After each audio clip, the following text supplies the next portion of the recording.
मनुवादी जिस मिश्रा ने बाबा साहब की प्रतिमा जलाई, बाबा साहब की फोटो जलाई, उसके ऊपर रासुका लगाओ, राष्ट्रीय सुरक्षा कानून के तहत, एनएसए के तहत, नेशनल सिक्योरिटी एक्ट के तहत कार्रवाई करो, उसके खिलाफ देशद्रोह लगाओ। वो नहीं लगाया है। 153A में उसको अंदर कर दिया है, जेल भेज दिया है। आप उसके ऊपर रासुका लगाओ, उससे नीचे कुछ बर्दाश्त नहीं होगा। नहीं तो दोबारा कब यूपी आ जाऊं फिर तुम्हारी चूल्हे हिल जाएगी, ध्यान रखना। ये रिहाई मुझे बिल्कुल भी नहीं चाहिए। अगर आप जब तक मनुवादी मिश्रा के खिलाफ, जयप्रकाश मिश्रा के खिलाफ मुकदमा दर्ज करके उसको अंदर नहीं कर देते हैं, तब तक मेरी रिहाई का कोई फायदा नहीं है। अगर मैं यूपी आया हूं तो रिहा होके तभी जाऊंगा जब आप मनुवादी मिश्रा को गिरफ्तार करके अंदर कर देंगे। मैं अंबेडकर के इस चित्र को नए से खारिज करता हूं और उसी प्रकार से दहन करता हूं। हमारे जो बच्चों ने आत्मदाह किया था उनके प्रति यह सच्ची श्रद्धांजलि होगी। इस अंबेडकर को के कृत्य को वास्तव में समाप्त हो जाना चाहिए।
अरेस्ट किया था गाजियाबाद पुलिस ने, तो आपको कहाँ लेके गए और फिर छोड़ा कहाँ पे आपको? ये एक बहुत बड़ी साजिश थी उत्तर प्रदेश सरकार की। चाहते थे कि वहाँ से वापस ना आ पाऊँ मैं, लेकिन ये पूरे देश की ताकत थी, पूरे बहुजन समाज की ताकत थी। मैं पूरे देश भर के बहुजन समाज को, सभी भीम सैनिकों को इसके लिए धन्यवाद देता हूँ कि उन्होंने पूरा उत्तर प्रदेश शासन को और प्रशासन को हिला के रख दिया। ये एक बहुत बड़ा दिन था कल का, क्योंकि एक बात हमने ठानी थी, एक मिशन था वो जिसे पूरा करना था। ठीक है। और वो जो मिशन था, जो मनुवादी जयप्रकाश मिश्रा है जिसने बाबा साहब अम्बेडकर जी की फोटो को जलाया, फाड़ा, एक देशद्रोह का अपराध किया, उसकी गिरफ्तारी 3 दिन तक नहीं हुई थी। गिरफ्तारी को तो छोड़ो, उसको उसके ऊपर मुकदमा तक दर्ज नहीं किया गया था। मुझे गाजियाबाद बॉर्डर से, जो गाजीपुर बॉर्डर पड़ता है, वहाँ से घेर करके पुलिस ने उठाया। और जो पुलिस थी वो एसटीएफ की टीम थी। एसटीएफ की टीम ने वहाँ से मुझे अरेस्ट कर लिया। कई गाड़ियों के साथ में भी लोग आए थे। उन्होंने पहले मुझसे पूछा, मैंने मास्क लगाया हुआ था, कि क्या नाम है आपका, कौन है आप, ये पूछा। फिर उन्होंने आओ देखा ना ताओ, गाड़ियों की खिड़कियां खोल दी और गाड़ी के ऊपर पूरा कब्जा कर लिया और जो है मुझे उठा करके अपने साथ लेकर के चले गए। मुझे एसटीएफ की टीम वहाँ से मेरठ लेकर के गई। उन्होंने गाजियाबाद मुझे नहीं रखा, गाजियाबाद से मेरठ लेकर के गई, और मेरठ में कहाँ लेकर के गए पूरा इन्होंने गुप्त कर दिया, नज़रबंद कर दिया, कुछ भी पता लगने नहीं दिया गया। रात में मुझे खाना नहीं दिया गया, वहाँ पर पूरा टॉर्चर किया गया। लेकिन ये पूरे बहुजन समाज की ताकत है कि आज मैं आप सभी के बीच में हूँ। वहाँ पर गोरखपुर में उन्होंने, गोरखपुर के संपर्क में लगातार एसटीएफ की टीम बनी हुई थी, तो जैसे दबाव पड़ा पूरे बहुजन समाज का, तो उन्होंने छोड़ने का निर्णय लिया कि आपको रिहा किया जाएगा। लेकिन मैंने उनकी बात नहीं मानी कि ये रिहाई मुझे नहीं चाहिए, ये रिहाई मुझे बिल्कुल भी नहीं चाहिए। अगर आप जब तक मनुवादी मिश्रा के खिलाफ, जयप्रकाश मिश्रा के खिलाफ मुकदमा दर्ज करके उसको अंदर नहीं कर देते हैं, तब तक मेरी रिहाई का कोई फायदा नहीं है। अगर मैं यूपी आया हूं तो रिहा होके तभी जाऊंगा जब आप मनुवादी मिश्रा को गिरफ्तार करके अंदर कर देंगे। उसके बाद में इन्होंने मुझे सूचना दी कुछ समय के बाद कि मनुवादी मिश्रा को गिरफ्तार कर लिया गया है। गोरखपुर पुलिस के एसएसपी ने फ़ोन करके एसटीएफ को सूचना दी कि हमने गिरफ्तार कर लिया है मनुवादी मिश्रा को। इसके बाद सुबह 5 बजे मुझे छोड़ा गया, रात में नहीं छोड़ा गया। रात में इन्होंने बहाना बनाया कि रात में आपको कुछ हो सकता है, आपकी जान को खतरा है। ऐसे में उत्तर प्रदेश की जो एसटीएफ की टीम थी, उन्होंने सुबह 5 बजे मुझे रिहा किया, और मैं आज अपने गृह स्थल गुड़गांव में अभी इस वक्त में पहुंचा हूं। मैं सभी बहुजन समाज के भीम सैनिकों का, भीम सेना के भीम सैनिकों का और पूरे बहुजन समाज का, मैं तहे दिल से सभी संगठनों का, सभी संस्थाओं का और बहुजन समाज पार्टी के भी कार्यकर्ताओं का मैं तहे दिल से धन्यवाद देता हूं कि आपने पूरा उत्तर प्रदेश शासन प्रशासन को हिला कर रख दिया। मनुवादी मिश्रा की गिरफ्तारी कराई, मैंने कुछ नहीं किया, जो कुछ किया है आपने किया है। बस बाबा साहब अंबेडकर जी के खिलाफ अगर कोई भी बोलेगा, कोई मनुवादी बोलेगा, तो उसे हम आईना दिखा देंगे, उसे हम धरती में दफन कर देंगे, उसे अरेस्ट भी कराएंगे, हमें बेशक से जेल क्यों ना जाना पड़ जाए। हमने परिणाम की चिंता नहीं की, हमने अंजाम की चिंता नहीं की, बस नीला कफन सर पे बांधा और हम निकल लिए उस मिश्रा को उसकी औकात बताने के लिए, उस मनुवादी को उसकी औकात बताने के लिए। मैंने कुछ नहीं किया, जो कुछ किया है आपने किया है। मैं तहे दिल से अपने बहुजन समाज को और पूरे देश को, देश के हर नागरिक को सैल्यूट करता हूं, पूरे बहुजन समाज को धन्यवाद व्यक्त करता हूं, साधुवाद व्यक्त करता हूं कि आपने ऐसे मुश्किल घड़ी में एकता का परिचय दिया है। ये एक संगठन की ताकत नहीं थी, ये पूरे बहुजन समाज की ताकत थी, और इस बहुजन समाज की ताकत ने उत्तर प्रदेश की योगी सरकार को हिला करके रख दिया, उत्तर प्रदेश की योगी सरकार को झुका दिया। जो काम 3 दिन में नहीं हुआ, वो काम 1 घंटे के भीतर आप लोगों ने करा कर दिखा दिया। मनुवादी मिश्रा अब जेल में, और आपके भैया जी, जय भीम, आपके भैया जी नवाब सतपाल तंवर आपके बीच में हैं। जय भीम, जय भीम। सतपाल जी, आपको जब पुलिस उठा के लेके गई तो उन्होंने आपके साथ कुछ टॉर्चर तो नहीं किया, आपको मारा पीटा कुछ ऐसा कुछ? उन्होंने शुरू में मुझे नजरबंद कर दिया, और उत्तर प्रदेश के कई जिलों में मेरे ऊपर केस दर्ज है। तो ऐसे में उन्होंने अन्य जिलों की पुलिस को भी संपर्क किया कि नवाब सतपाल तंवर भीमसेना का प्रमुख है, ये हमारे हत्थे चढ़ गया है, इसको गाजियाबाद से उठाया गया है। जैसे वे लोग बात कर रहे थे सभी से, तो मुझे भी सुन रहा था। तो उन्होंने, मैंने बताया, रात भर मुझे खाना नहीं दिया गया, पूरा टॉर्चर उन्होंने किया। लेकिन वो जो 3rd डिग्री टॉर्चर होता है, ये नहीं हुआ।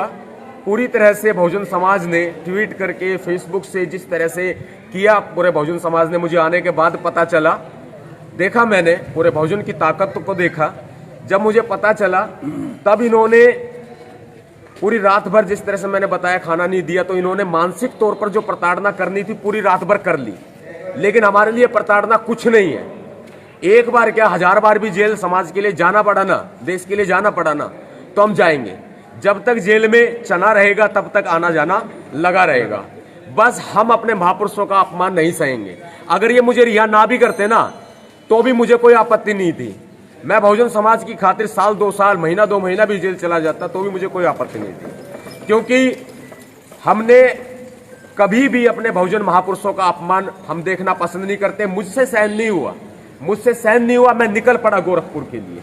गोरखपुर की पुलिस ने, जहां तक मुझे पता चला, गोरखपुर की पुलिस ने एसटीएफ को सूचना दी थी कि ये नवाब सतपाल तंवर नाम का व्यक्ति जो है, ये गुड़गांव से आएगा और इसको आने नहीं देना है, माहौल खराब हो सकता है।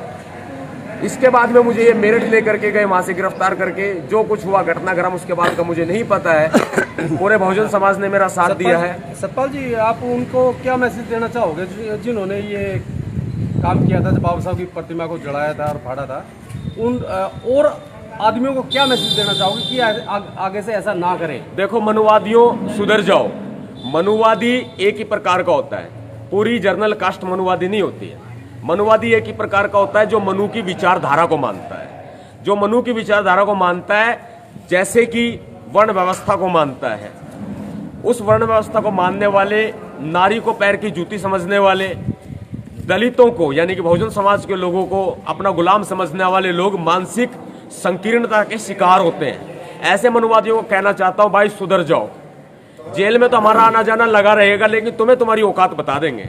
हमारे पास में शांति भी है, क्रांति भी है, हमारे पास बुद्ध भी है और हमारे पास युद्ध भी है। अब देख लेना कानून की ताकत क्या होती है, कलम की ताकत क्या होती है और धारने की ताकत क्या होती है, धमकाने की ताकत क्या होती है, देख लेना आप लोगों ने। मनुवादियों, इसलिए कहता हूं, हम आपके महापुरुषों का सम्मान करते हैं तो आप भी हमारे महापुरुषों का सम्मान करो। महापुरुष किसी जाति का नहीं होता, महापुरुष पुरुष देश का होता है। इसलिए आप सभी महापुरुषों का सम्मान करो। और पुलिस से, सरकार से कहना चाहते हैं, योगी आदित्यनाथ की सरकार से, उत्तर प्रदेश से हमारा पुराना रिश्ता है, उत्तर प्रदेश से हमारा बहुत पवित्र रिश्ता है, आना जाना हमारा लगा रहता है। कभी मेहमान बन के आएंगे तो कभी अपराधी बन के आएंगे, कभी भीम सैनिक क्रांतिकारी बन के आएंगे, कभी जवाब देने आएंगे, दुश्मन के गढ़ में घुस करके मुकाबला करेंगे। इस बात का ध्यान रखना। मनुवादी जिस मिश्रा ने बाबा साहब की प्रतिमा जलाई, बाबा साहब की फोटो जलाई, उसके ऊपर रासुका लगाओ। राष्ट्रीय सुरक्षा कानून के तहत, NSA के तहत, नेशनल सिक्योरिटी एक्ट के तहत कार्रवाई करो। उसके खिलाफ देशद्रोह लगाओ, वो नहीं लगाया है। 153A में उसको अंदर कर दिया है, जेल भेज दिया है। ठीक है, वहां तक आपने अब तक कार्रवाई नहीं की थी, आप पूरी कर दी है। मेरे बहुजन समाज की ताकत है, मेरे देश की ताकत है, ये मेरे बाबा साहब की ताकत है, ये मेरे बाबा साहब के संविधान की ताकत है। आप उसके ऊपर रासुका लगाओ, उससे नीचे कुछ बर्दाश्त नहीं होगा। नहीं तो दोबारा कब यूपी आ जाऊं, फिर तुम्हारी चूल्हे हिल जाएगी, ध्यान रखना। सतपाल जी, बाबा साहब तो पूरे देश के हैं, पूरे वर्ल्ड के हैं, हर जगह बाबा साहब की जयंती मनाई जाती है। लेकिन अपने भारत में जब जयंती आती है या उससे पहले भी बाबा साहब की स्टैचू को तोड़ा जाता है, क्या वो लोग ये समझते नहीं कि बाबा साहब ने तो पूरे समाज के लिए काम किया है, ना कि एक समाज के लिए काम किया है? इस पे क्या कहना चाहोगे? बहुत अच्छा बोला, आप कहा आपने। बाबा साहब अम्बेडकर जी पूरे देश के हैं, एक विशेष जाति के नहीं है। बाबा साहब अम्बेडकर जी ने देश को लोकतंत्र दिया है। उन मूर्खों को समझना चाहिए, पागल हो गए वो मूर्ख, जातिवादी संकीर्णता के शिकार हो गए हैं, मानसिकता के, गंदी मानसिकता के शिकार हो गए हैं।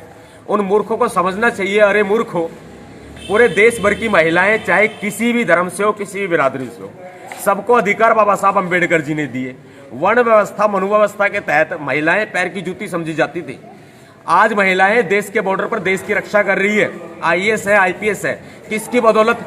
बाबा साहब अम्बेडकर जी की बदौलत। आज बाबा साहब अम्बेडकर जी ने भारत देश को रिजर्व बैंक ऑफ इंडिया दिया, मजदूरों को अधिकार दिए। मजदूर छुट्टी पाता है ना, तो सिर्फ बाबा साहब अम्बेडकर के संविधान की देन है ये। नहीं तो संडे की, रविवार की छुट्टी भी थी ना, जो वो भी अलाउड नहीं थी मजदूरों को। इतना शोषण था, इतना भयंकर शोषण था। वो शोषण कैसे था? कोई अंग्रेजों के राज में नहीं था वो शोषण। वो शोषण जो है मनु व्यवस्था के राज में था, मनु व्यवस्था का दिया हुआ वो शोषण था।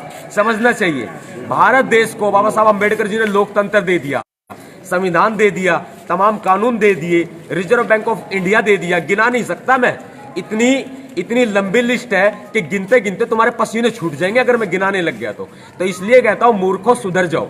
सभी महापुरुषों का सम्मान करो, बाबा साहब अम्बेडकर जी का सम्मान करो। तुम्हारे नरेंद्र मोदी जी बाबा साहब पर फूल चढ़ाते हैं, तुम्हारे योगी आदित्यनाथ जी बाबा साहब पर फूल चढ़ाते हैं, हमारे लोगों को बाबा साहब की जयंती बनाने से रोका जाता है। ये कहां का कानून हो गया जी? कभी लॉकडाउन का बहाना बनाकर अब हमारा राजस्थान का दौरा रोक दिया गया, हमारा राजस्थान का दौरा रोक दिया गया।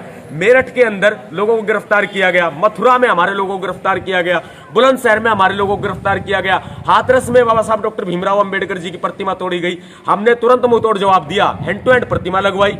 मेरठ में जो हमारे लोगों को अरेस्ट किया गया था, हमने उन्हें रिहा कराया। जो मथुरा में हमारे लोगों को अरेस्ट किया गया, हमने उनको रिहा कराया। बुलंदशहर में हमारे लोगों को अरेस्ट किया गया, 3 से 4 लोगों को हमने रिहा करा दिया है, बाकियों की रिहाई की कार्रवाई जारी है। तो इसलिए कहता हूं, मनुवादियों भाई सुधर जाओ, हाथ जोड़ के तुम्हारी रिक्वेस्ट है, नहीं तो फिर इससे भी सुधारना जानते हैं, ध्यान रखना। सतपाल जी, जब हमारे कोई महापुरुषों की जो जयंती आती है, जैसे हमारे महापुरुषों की अभी जयंती 14 अप्रैल को थी, बाबा साहब की जयंती थी, तो ये जो जयंती कहते हैं कि भाई कोरोना आ रहा है इसलिए नहीं मनाई जाएगी, जब ये इलेक्शन होते हैं अदर स्टेट में या इधर उधर स्टेट में इलेक्शन होते हैं तब क्या कोरोना नहीं आता है? क्या ये कोरोना इनका गुलाम है जो उनको देख के नहीं आता है?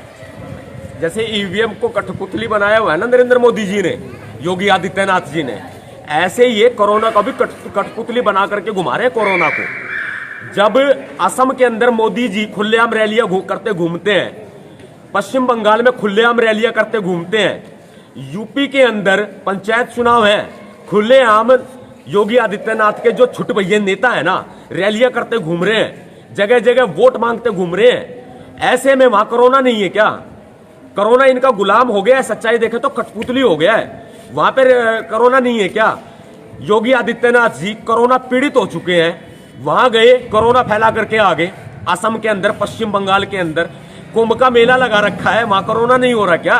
आप बताएं मुझे। बाबा साहब अंबेडकर जी की जयंती आ गई, कोरोना फैल गया।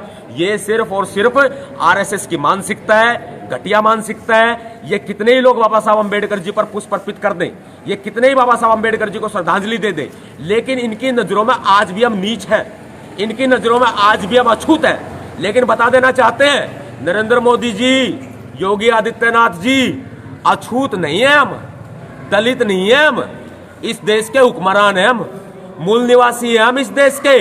आज नहीं कल तो देश से सत्ता वापस ले लेंगे और तुम देखते रह जाओगे।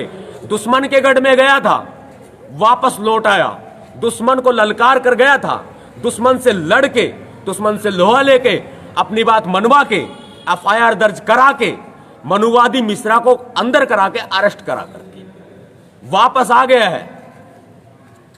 जितने भी भीम क्रांतिकारी साथी हैं, भीम सैनिक हैं, बहुजन समाज के साथी हैं, साथियों एकजुट हो जाओ। पूरे देश में गृह युद्ध छिड़ चुका है, पूरे देश में आतंक की पराकाष्ठा पार हो चुकी है, बहुजन समाज पर अत्याचार किए जा रहे हैं, बहुजन समाज के महापुरुषों को अपमानित किया जा रहा है। अब एक हो जाओ, एक होने का वक्त आ गया है। भीम सेना मुंह तोड़ जवाब देगी एक ही। सतपाल जी आप वहां से आए उसके लिए बहुत बहुत धन्यवाद जी। आप सभी का बहुत बहुत धन्यवाद। और ये क्रांति रुकनी नहीं चाहिए, ये कारवां रुकना नहीं चाहिए। मैं रहूं ना रहूं, लेकिन ये मिशन, ये मसाल जलती रहनी चाहिए। जय भीम, जय भीम।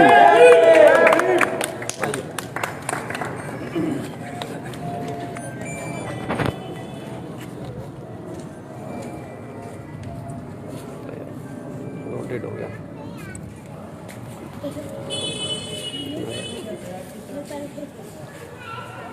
जय भीम साथियों, आप सभी का मैं जय भीम साथियों, आप सभी का मैं तहे दिल से धन्यवाद व्यक्त करता हूं कि जो आप सभी ने साथ दिया, सहयोग दिया, प्यार दिया, प्रेम दिया। जय भीम।